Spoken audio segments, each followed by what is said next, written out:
और महालक्ष्मी सेल्स आपके लिए तैयार है लेटेस्ट कंज्यूमर अप्लायंसेस के साथ। Branded air conditioners, best brands, best offers के साथ आपके लिए अवेलेबल है महालक्ष्मी सेल्स में। एयर कूलर्स जो आपके पूरे घर में ठंडी हवा से आपके दिन को और खुशनुमा बनाए। Single door refrigerator, double door refrigerators, inverter battery, deep freezers, विजी cooler, LED televisions, semi and fully automatic washing machines, water purifier, RO plus UV, आटा चक्की, water dispensers, water coolers, mini refrigerators, सभी appliances बेस्ट ब्रांड्स के best offers के साथ आपके लिए available है Mahalakshmi sales में।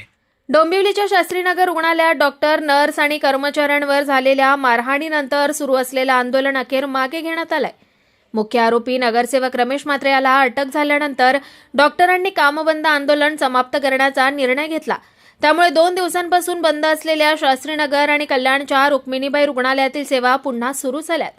डोंबिवलीच्या शास्त्रीनगर रुग्णालयात डॉक्टर्स, नर्स आणि कर्मचाऱ्यांवर झालेल्या मारहाणीनंतर वैद्यकीय कर्मचाऱ्यांनी आंदोलन छेडत सेवा बंद ठेवल्या होत्या। मात्र मुख्य आरोपी नगरसेवक रमेश म्हात्रे याला पोलिसांनी अटक केल्यानंतर आंदोलन मागे घेण्यात आलंय।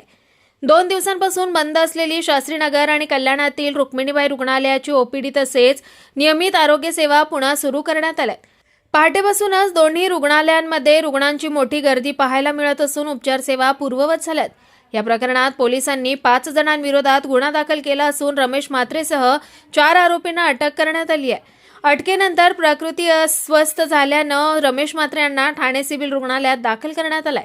मारहाणीचा सीसीटीव्ही व्हिडिओ समोर आल्यानंतर राज्यभरातून संताप व्यक्त करण्यात आला होता।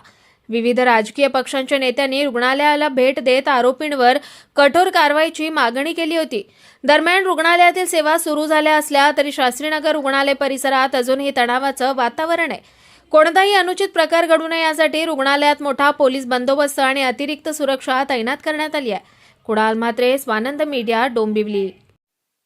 ताज्या घडामोडींसाठी स्वानंद न्यूजला सबस्क्राइब करा आणि बेल आयकॉनवर क्लिक करा।